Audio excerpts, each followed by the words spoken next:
हाँ देखे ऐसे तो भूल जाता हूँ। गुड इवनिंग आप सबको, मेरे चैनल में आप सबका स्वागत है। मैं डी सारथी आज आप लोगों को क्लास 12 का अकाउंटेंसी अनुपात विश्लेषण पढ़ाने जा रहा हूँ। आप लोगों को मैं इसमें चालू अनुपात पढ़ा दिया था। आज पढ़ाऊँगा मैं शोधन क्षमता अनुपात। शोधन क्षमता अनुपात क्या है? शोधन क्षमता अनुपात वो अनुपात है जो व्यापार के दीर्घकालीन ऋण और स्वामित्व कोष में संबंध स्थापित करता है, उसे कहते हैं शोधन क्षमता अनुपात। इसमें यह देखा जाता है कि व्यापार दीर्घकालीन ऋणों का भुगतान करने की क्षमता कितनी रखती है, ये ज्ञात किया जाता है। ठीक है, तो शोधन क्षमता अनुपात में पहला आता है ऋण समता अनुपात। ऋण समता अनुपात का सूत्र है दीर्घकालीन ऋण बटे समता। तो समता किसे कहते हैं? समता अंश पूंजी, पूर्वाधिकार अंश पूंजी, सामान्य संचय या वितरित लाभ, इतने में बनावटी संपत्तियों को घटा देते हैं तो हमें मिल जाता है समता। तो इस तरह से आपके इस सवाल में इस अंश पूंजी है, सामान्य संचिति है, लाभ है, जोड़ दिए और अवितरित लाभ तो है नहीं, इसलिए इतने को जोड़ दिए तो 2,25,000 बन गया। और दीर्घकालीन ऋण है आपके पास 12%, 75,000। तो 75,000 बटे 2,25,000 बराबर 1:3 होता है। इस तरह से ऋण समता अनुपात निकल जाता है। इसके बाद प्रश्न नंबर 18B, ये 18A है। तो 18B में भी ऋण समता अनुपात निकालना है। तो कुल ऋण है 6 लाख, नियोजित पूंजी 8 लाख, चालू देयताएं 1 लाख, ऋण समता अनुपात ज्ञात कीजिए। तो यहाँ पर हम लोग समता ज्ञात करते हैं।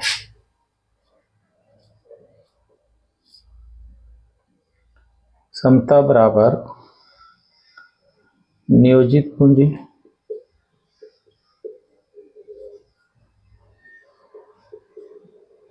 ऋण दीर्घकालीन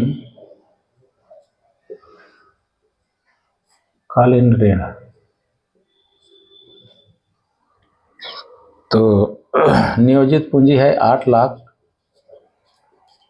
ऋण 5 लाख बराबर 3 लाख, ये समता निकलता है। ठीक है, अब हम लोग निकालेंगे दीर्घकालीन ऋण। दीर्घकालीन ऋण बराबर कुल ऋण माइनस चालू देयता।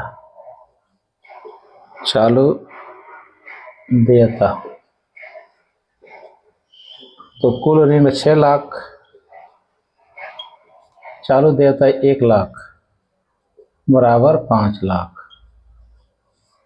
ये हो गया। इस सूत्र में ऋण समता अनुपात का सूत्र दिया हुआ है, उसमें फिर कर देते हैं ऋण समता अनुपात बराबर 5 लाख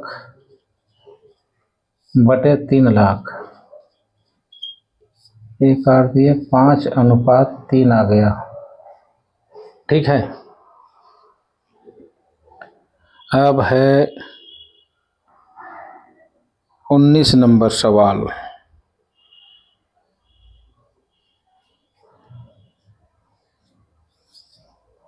उन्नीस नंबर सवाल में बोला है ऋण समता अनुपात ज्ञात कीजिए। समता अंश पूंजी, सामान्य संचिति 12%, ऋण पत्र, चालू देयता,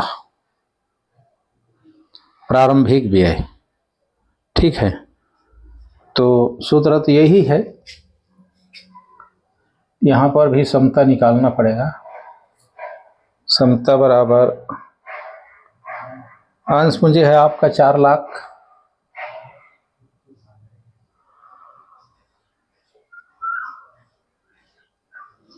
धन सामान्य संचिति है 3,20,000, धन बस। इसमें ऋण है एक ठो प्रारंभिक व्यय। तो प्रारंभिक व्यय है हमारा 20,000 का। तो 7 लाख बनता है। कितना बनता है ये? 7 लाख। अब हम इसमें फिट कर देते हैं तो हमारे पास 3 लाख तो है ही। ऋण क्षमता अनुपात, ऋण क्षमता अनुपात बराबर ऋण बटे क्षमता बराबर ऋण है हमारा 3 लाख बटे 7 लाख बराबर 3:7 हो गया।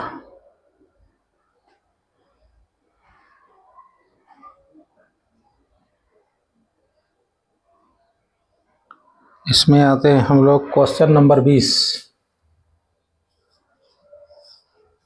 क्वेश्चन नंबर 20, ऋण क्षमता अनुपात एवं ऋण कुल निधि अनुपात ज्ञात कीजिए। क्षमता अंश पूंजी, पूर्वाधिकार अंश पूंजी, सामान्य संचिति, संचित लाभ, 12% ऋण पत्र, विविध लेनदार और देय व्यय, प्रारंभिक व्यय अभी तक अपलिखित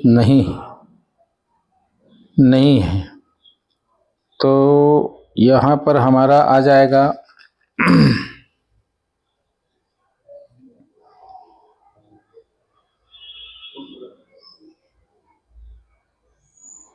3 लाख, 5 लाख, 6 लाख,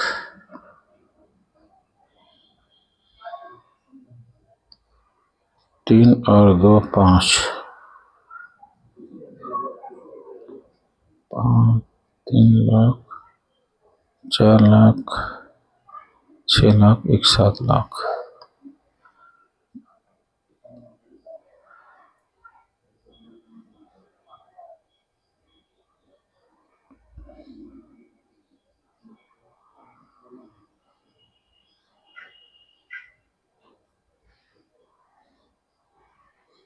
तो यहाँ पर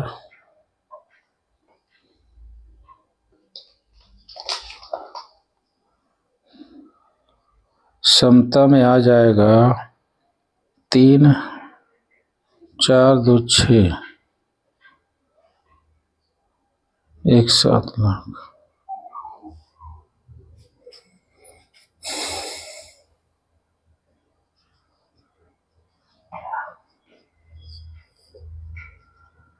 क्षमता में आएगा आपको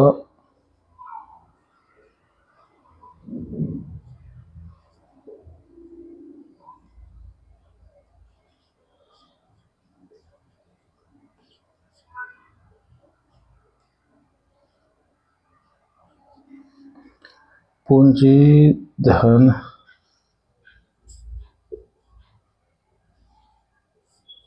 सामान्य संचय धन अवितरित लाभ ऋण प्रारंभिक व्यय। तो ये निकल आएगा हमारा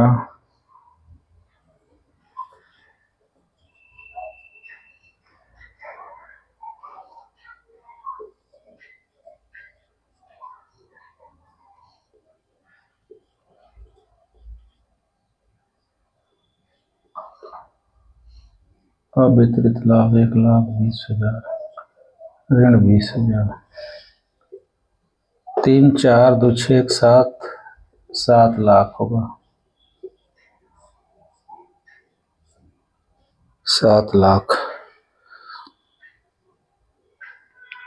तो 3, 2, 5, 1, 6।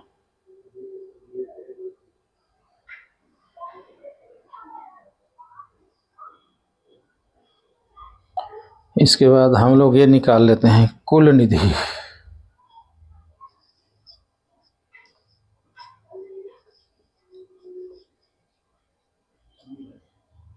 बराबर बराबर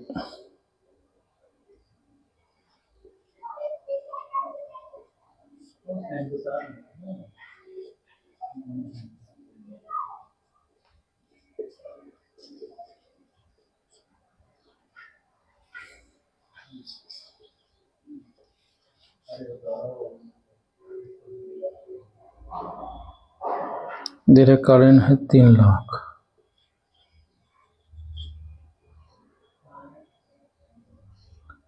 नहीं, समता ऋण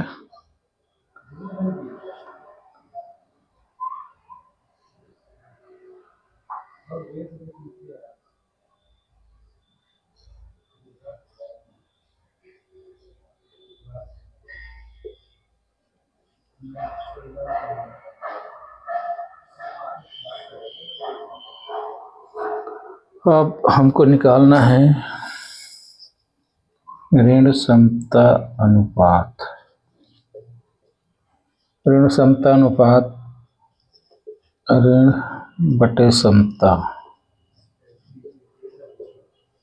तो ऋण है 3 लाख, समता 7 लाख। 3:7।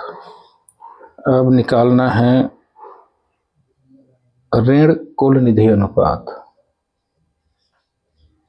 ऋण कुल निधि अनुपात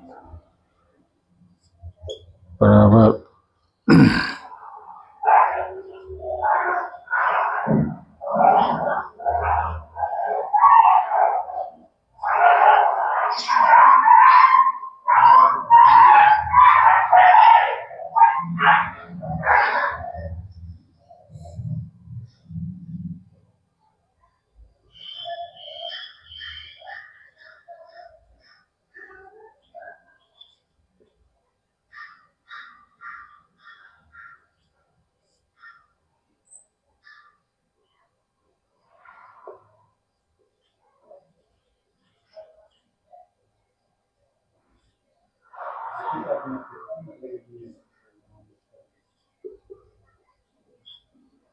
ये आ जाएगा 3:10। तो इस तरह से ये बनता है। ठीक है, कल मैं क्रियाशीलता पढ़ाऊंगा, इतने को देख लेना आप लोग ढंग से। मेरे चैनल को सब्सक्राइब कीजिएगा, लाइक कीजिएगा। तो आज के लिए इतना ही क्वेश्चन, फिर कल बताता हूँ। ठीक है।